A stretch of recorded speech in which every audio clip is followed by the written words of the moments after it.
How about a nice crusty loaf of warm, fresh baked bread? You just grab it, rip it apart while it's still hot out of the oven. And there's no better way to warm up than gathering around the hearth.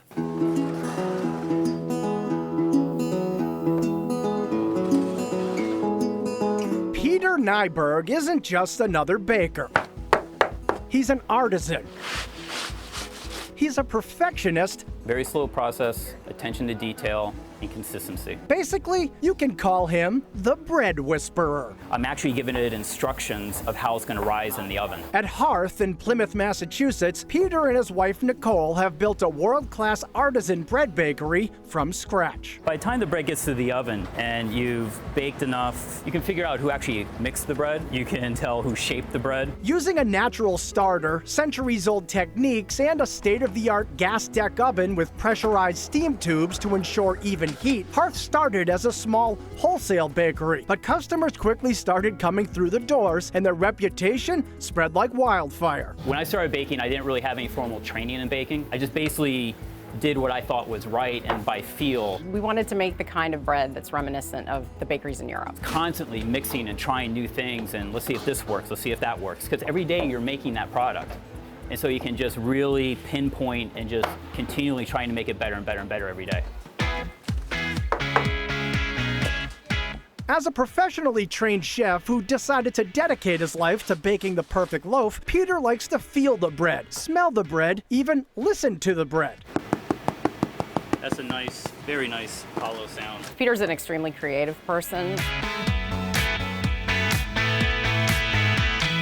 He is so enthusiastic about what he does. He loves it so much that he's able to transfer his enthusiasm to other people and get everyone very excited about what he's talking about. He's very knowledgeable. He's been doing this for more than 20 years. We want to keep the batches small so that we have really good control with the bread and keep the quality of the bread and not get too large. And no one really knows the amount of time and dedication it takes to make a loaf of bread. It's a lot of work. And all of that hard work is definitely paying off. In fact, his breads are served in some of the region's finest restaurants, including Abe and Louie's, Legal Seafoods, and Alma Nove.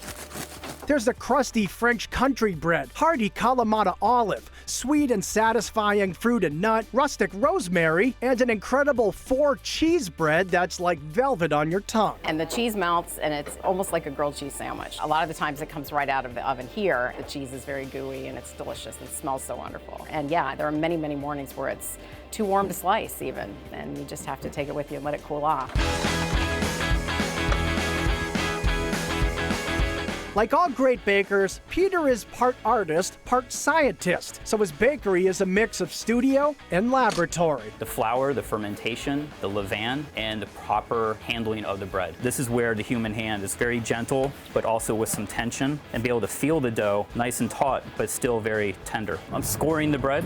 This allows the bread to rise in the oven. It allows the cell structure to open up, and also signifies the type of bread. It's a nurturing thing. You have to nurture the bread from beginning to end, and you have to care about every little step and just generally care. If you're not having a good day, it'll show in the bread.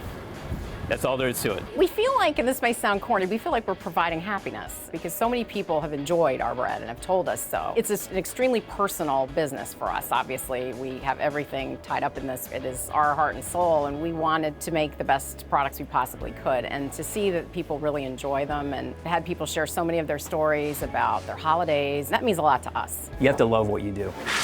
It's very natural for me to be here. Wouldn't want to do anything else.